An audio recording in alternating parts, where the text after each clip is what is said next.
7ই জানুয়ারিতে যে নির্বাচন হয়েছে এই নির্বাচনের পূর্বে আমরা এক দফা আন্দোলনের ঘোষণা দিয়েছিলাম এবং আমাদের সেই এক দফা আন্দোলন চলমান অবস্থায় আছে এবং আমরা সেই এক দফার মধ্যেই আছি, আমরা চলতেছি।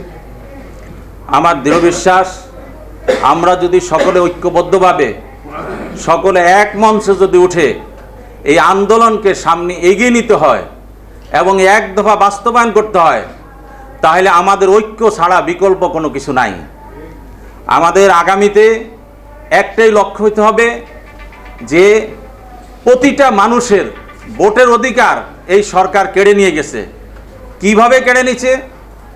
আপনার হলো যেখানে 63টা দল ভোটের বাইরে রেখে একটা সরকার বলতেছে আমি নির্বাচিত সরকার, তার মানে রাষ্ট্রের প্রধান যখন মিথ্যা কথা বলে সেই দেশে আর সত্য কথা বলার লোক আপনি খুঁজে পাবেন না। পাবেন কিনা বলেন আপনারা?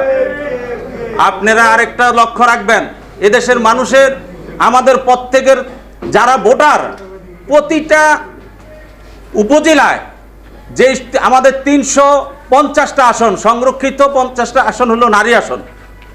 300 আসনে আমরা যদি একজন ভোটার করে মামলা করে দিতাম, তাহলে একটা এমপিও এই সংসদে শপথ করতে পারত না, আমার দৃঢ় বিশ্বাস। কারণ আমি আমার ভোট দিতে পারি না, সে কি করে এমপি হইল? এটার জন্য যদি আমরা মামলা করতাম, হাইকোর্ট, সুপ্রিম কোর্ট, প্রয়োজনে আমরা আন্তর্জাতিক আদালতে মামলা করতাম, তাহলে এই সরকার কোনোভাবেই ভোট করার কোনো এবং এমপি হওয়ার বা এমপিরা শপথ করার কোনো ক্ষমতা রাখত না। আমরা তারেক রহমানের নেতৃত্বে অনেকেই বলে আমরা ব্যর্থ হয়েছি, আমরা কোনো ব্যর্থ হই নাই।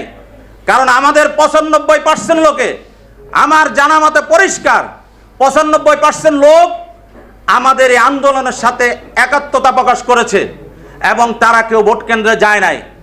যেই নির্বাচন কমিশন 45% ভোট, 41% ভোট দেখাইছে, এই নির্বাচনের কমিশনের জাতির আদালতে বিচার করতে হবে। এটার জন্য আমাদের সর্বপ্রথম আন্দোলনে নামতে হবে। কারণ এই মিথ্যা নির্বাচন কমিশন জনগণের ট্যাক্সের টাকা নিয়ে সে যেইভাবে মিথ্যাচার করে যাচ্ছে, তাকে অবশ্যই বিচারক আদালতে হাজির করতে হবে।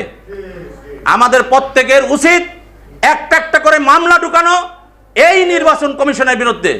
আমরা যদি ঐক্যবদ্ধভাবে এইভাবে প্রত্যেক জেলা ভিত্তিক, প্রত্যেক থানা ভিত্তিক, প্রতিটা ইউনিয়ন ভিত্তিক একজন করে ভোটার দাঁড়িয়ে যায় এবং এদের বিরুদ্ধে মামলার জন্য প্রস্তুতি নেই, তাহলে মনে রাখবেন এরা কখনো এই জায়গা থেকে এরা পালাবার রাস্তা খুঁজে পাবে না। আমাদের মারামারি করতে হবে না, আমাদের আক্রমণ করতে হবে না, আমাদের সন্ত্রাসী কায়দায় যেতে হবে না। তারেক রহমান বলেছেন আমরা শান্তিপূর্ণ আন্দোলন করব। আগামীতেও আমরা শান্তিপূর্ণ আন্দোলন করে এই জনগণের ভোটের অধিকার প্রতিষ্ঠা না হওয়া পর্যন্ত, গণতন্ত্র প্রতিষ্ঠা না হওয়া পর্যন্ত আমরা ঘরে ফেরত যাব না। আমাদের এক দফা বাস্তবায়ন আছে এবং বিদ্যমান এবং এটা চলবে ইনশাল্লাহ। এই বলে আমি আমার সকল ভাইদেরকে, সাংবাদিক ভাইদেরকে ধন্যবাদ জানিয়ে আমি আমার বক্তব্য শেষ করছি।